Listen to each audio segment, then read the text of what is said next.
What's up, dudes? Eli here, back for a new stuff video. I've accumulated, you know how it goes, quite a bunch of stuff lately.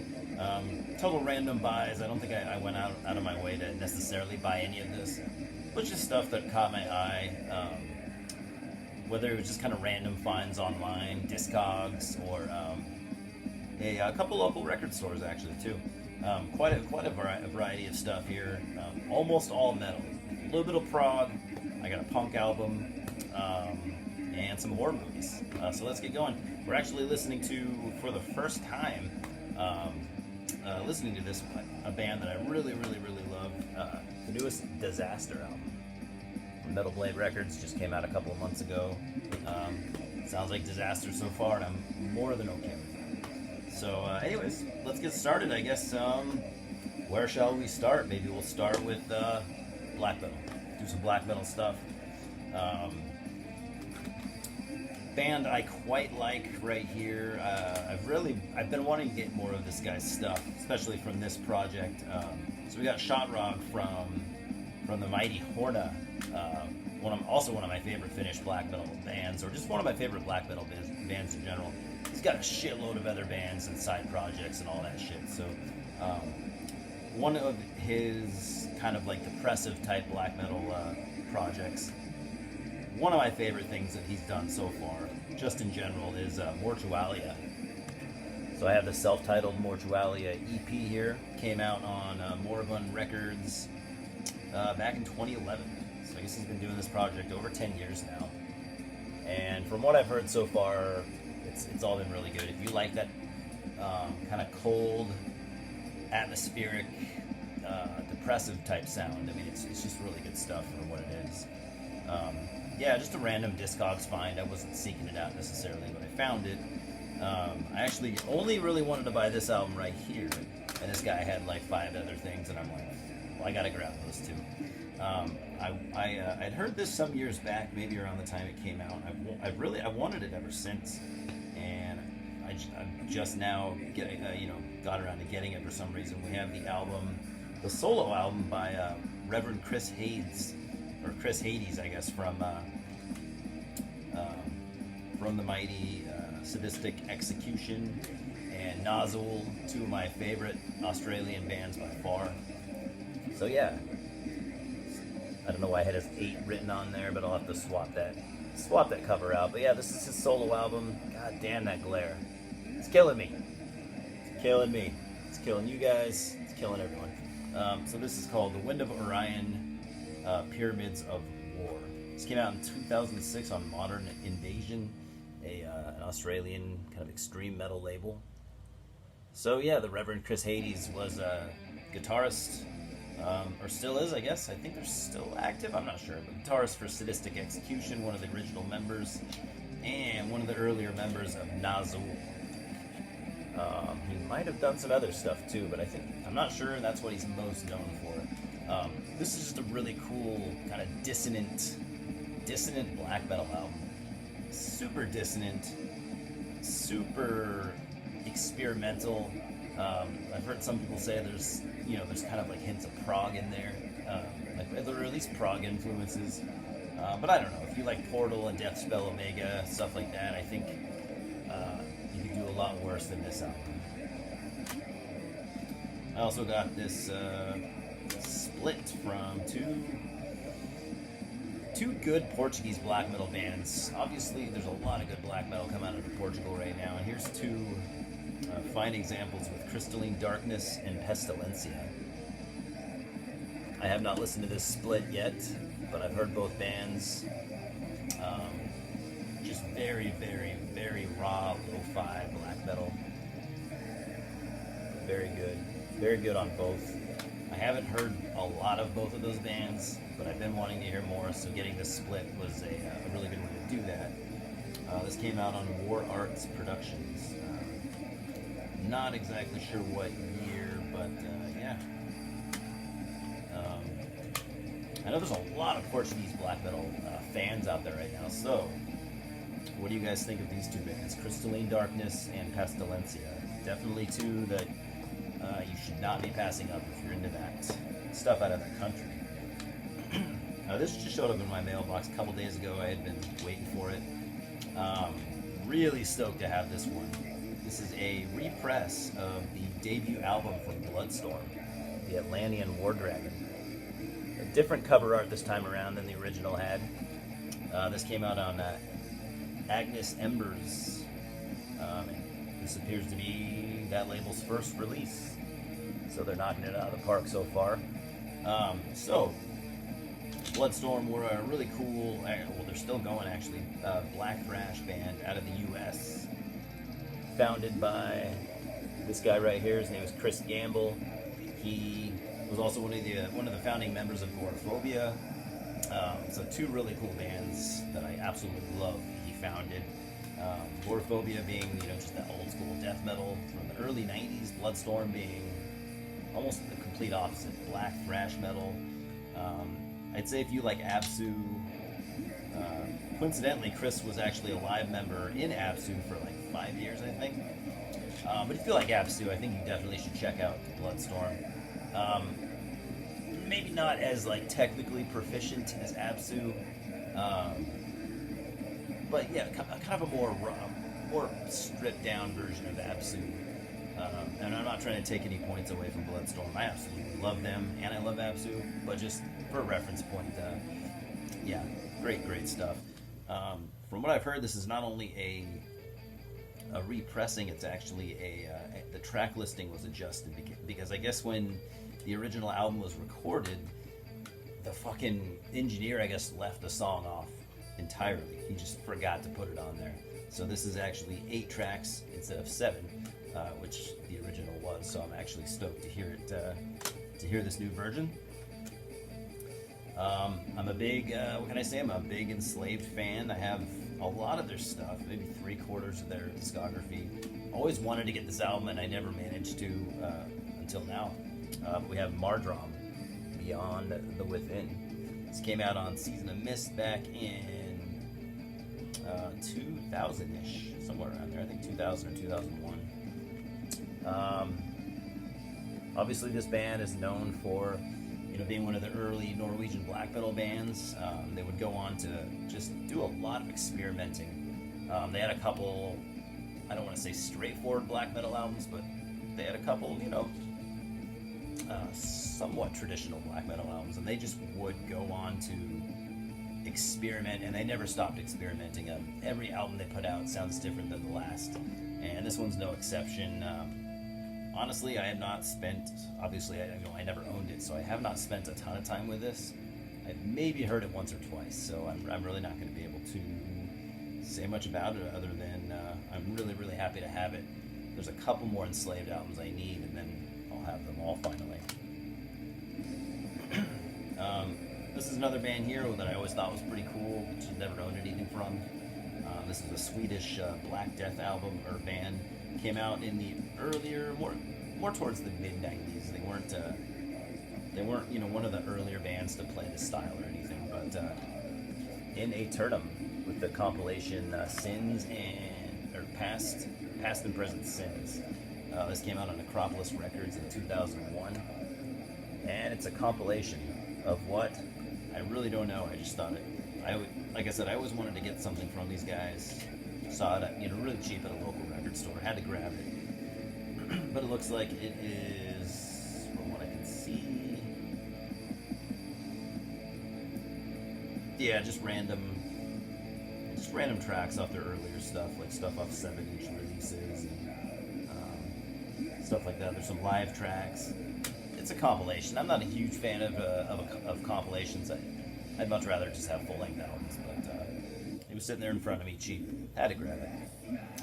I tend to buy anything from Necropolis, anything I don't have. So when I come across it, I snag it without thinking too much. This next band, I listened to this album one time since I bought it like a week ago.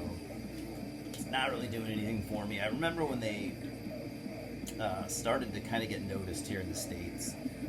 They put out an album that kind of got people's attention, and I thought it was pretty cool. Kind of reminding me of a combination of like early Cradle of Filth and maybe mid-era Emperor.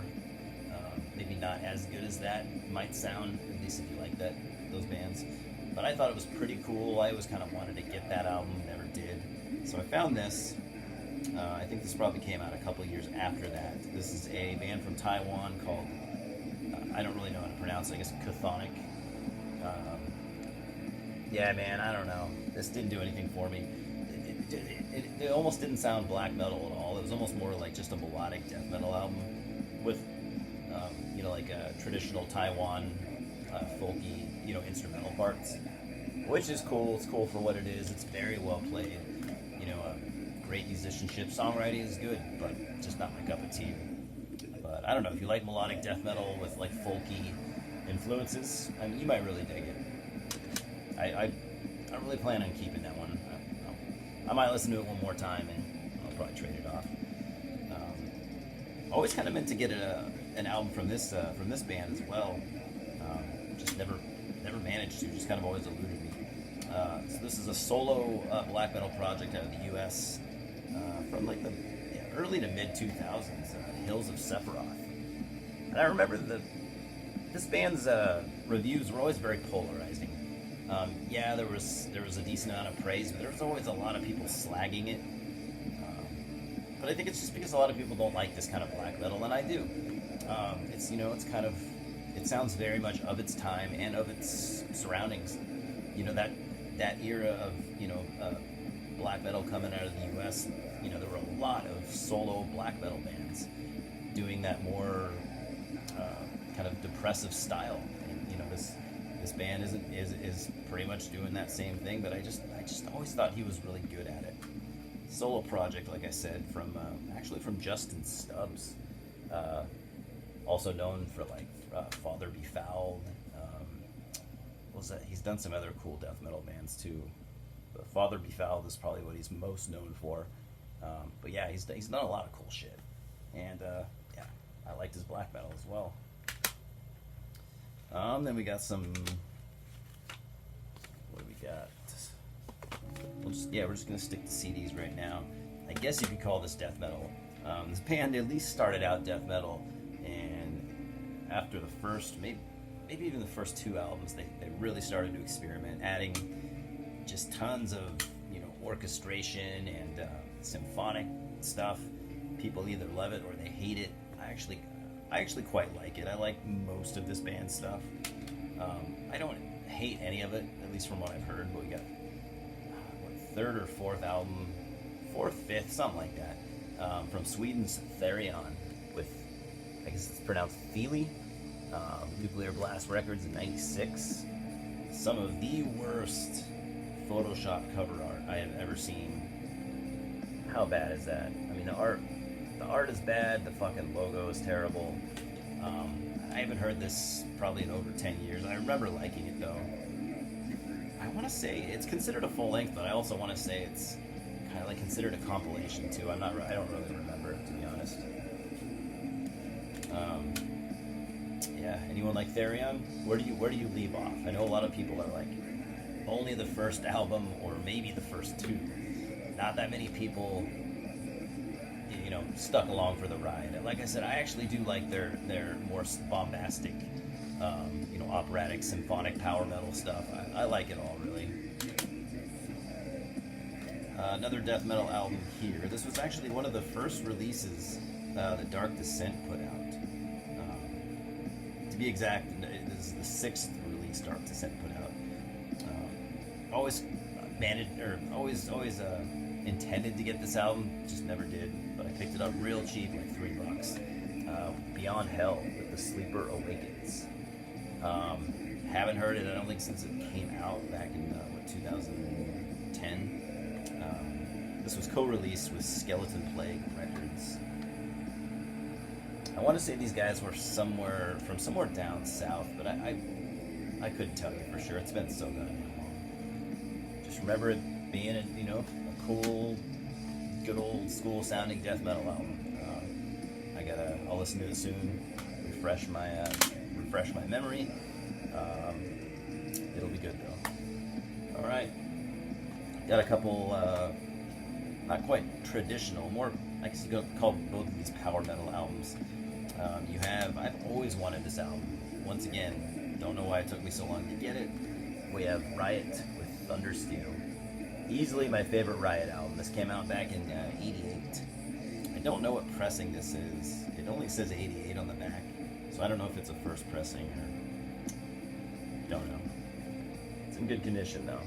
So Riot were a band out of New York. In case you don't know who they were, they started out in the very early '80s, and honestly, dude, it might have been like the late '70s.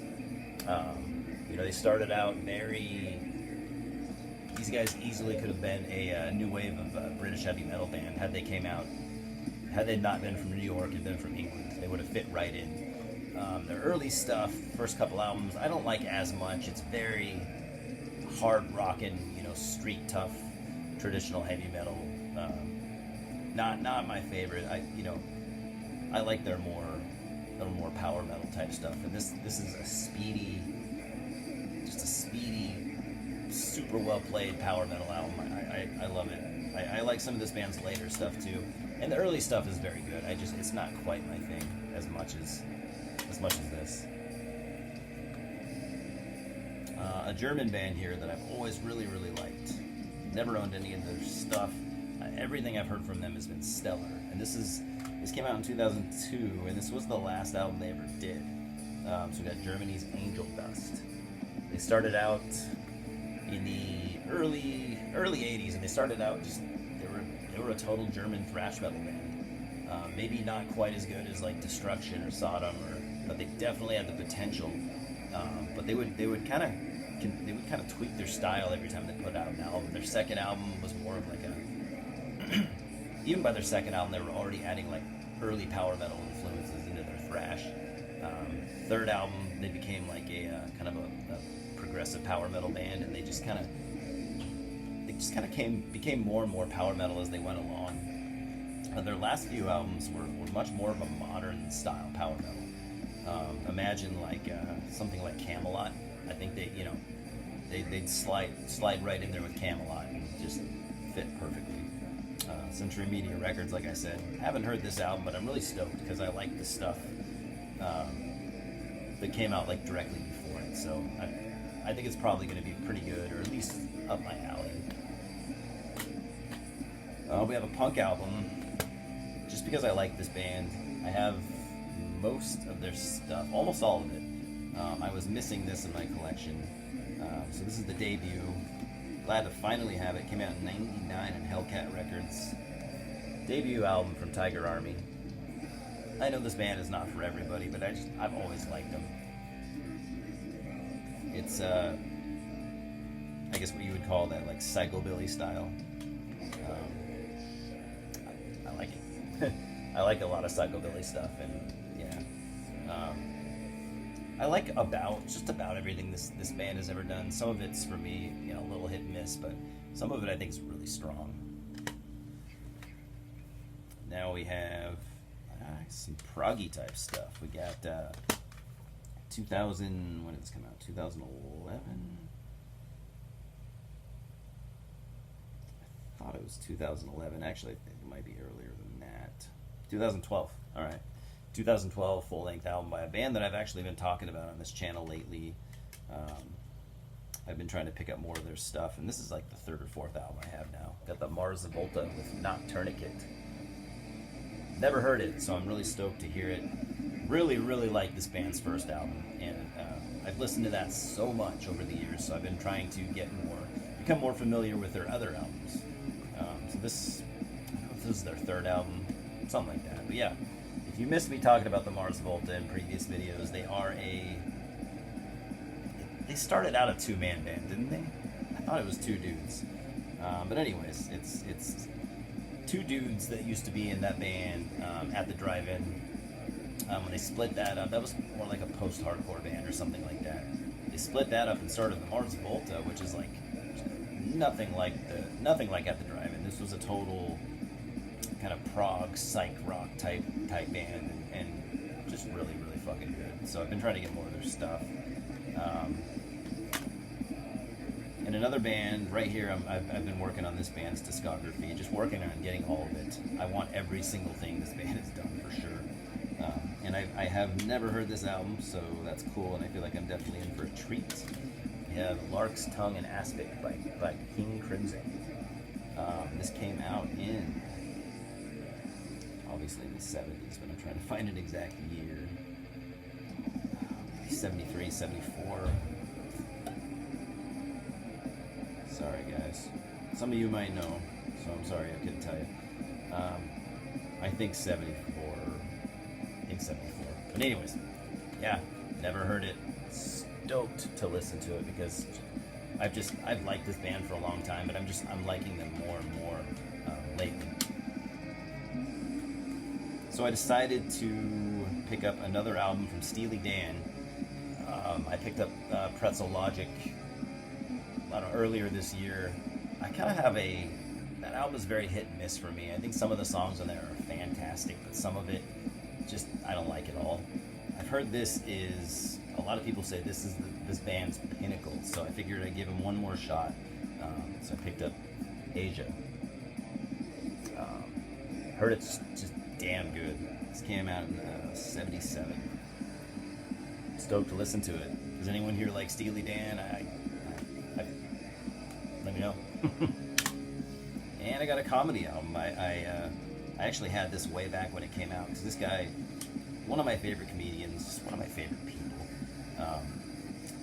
Relapse Records put this out back in the mid-2000s. Brian Posehn. As much as I do like this guy's earlier comedy, I think he's actually gotten even better in recent years. Most comedians don't get better as they get older, but I think he's truly just continued to improve, which is awesome. Got a couple vinyl things here, a couple 7-inch records, and a 12-inch. This band, I think, is from the Netherlands. Picked it up totally randomly. I know it's black metal. I've never heard this band, but we'll see how it goes. We got Wellbrand with Contra. This came out on New Era Records, limited to 350 copies. Just standard black vinyl with custom center labels, which is always cool. Comes with a postcard for some odd reason. Sure, why not? And then it comes with just a printed on computer paper liner notes, basically. Yeah. Anyone heard Wellbrand? I know it's black metal. I literally have never heard a single note from it. A band that I have heard and that I've always enjoyed. They don't have a lot of stuff in their discography, and I believe they're split up, but they are from Denmark, and they're kind of like a black death metal band. We've got Church Bazaar. This is one of their earlier releases. This is an EP. I think this came out right after their demo. This is called Enigma of Hades. Came out on Horror Records. I'll show the back. And it's a gatefold, which not a lot of 7 inches are gatefolds, so that's cool. I believe it is just standard black vinyl. Some very cool custom center labels. What can I say about Church Bazaar? Just raw, well played, nasty black death metal. If you like black death metal, if you like death metal in general, yeah, definitely got to hear this band. They put out a full length after this, and I think they split up quite some time ago, so that's unfortunate.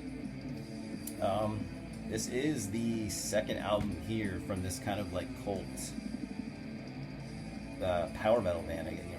Traditional power metal band out of the Seattle area. I've had their first full length for a while now. Never heard their second album, so random buy.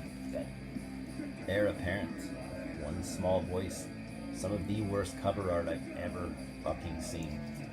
This came out in 1989, Metal Blade Records. They're looking pretty glammy on the back, but so did Queens of Reich around this time. So yeah. So Metal Blade put this out. Capitol Records manufactured it. So for some reason, it's just got Capitol labels, not Metal Blade or anything. It does say Metal Blade on the back, but yeah. So that's it for the music. Oh no, actually, so I didn't mean to take this. This actually is not mine, but I found it in one of our work vehicles today, and I'm like, I'm gonna bring this home and listen to it because I don't have this album, but I love it. We got Swarth by Portal.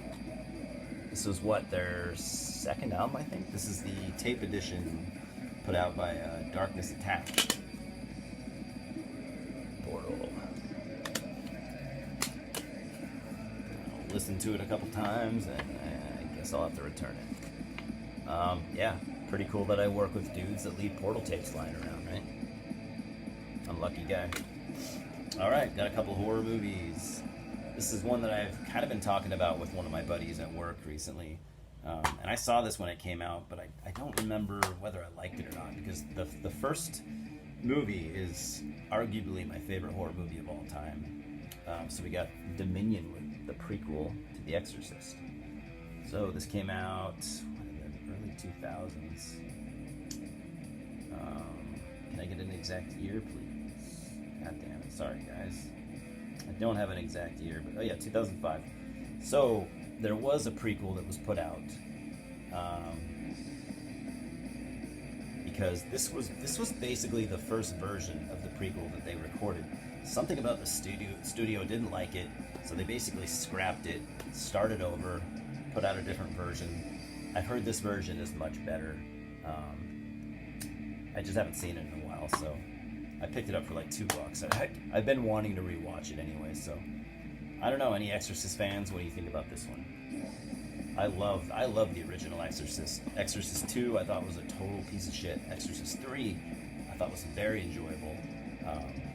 Nothing after that really needed to be made, but whatever. It happened, and I don't know. Another movie I've been wanting to get this for fucking years. I'm really stoked to rewatch it because I love this movie. One of my favorite John Carpenter movies, They Live.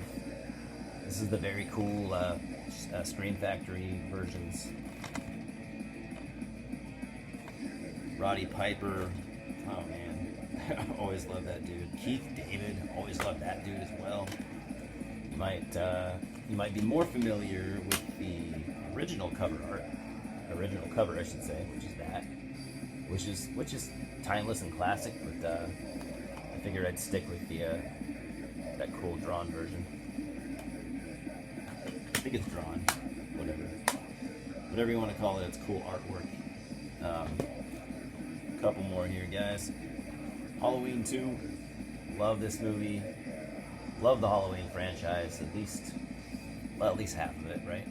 But yeah, this is definitely one of my favorites in the series. Just a regular widescreen version, nothing special. And last but not least, a movie I'd never heard of. I own a good handful of old Italian horror movies, like Lucio Fulci and stuff. And this is a Fulci movie, but quite different from what he usually does. This is called Don't Torture a Duckling. Weird name, right? A lot of the movies from that era in that country were weird. I'd actually never heard of this, but I did a little bit of research. Seems like it is, kind of quite the cult classic, and came out on the mighty Blue Underground, which I pretty much say I'll buy anything from Blue Underground. They just do a great job with their stuff. So yeah, any Fulci fans out there? There's bound to be a bunch of them. What do you think about this one? And that's all I got, guys. Thanks for stopping by. Talk to me about anything you want, any of these releases. Tell me how your day is going. Louis says hello. He's taking a nap somewhere here. But yeah, we'll talk soon, huh? Cheers.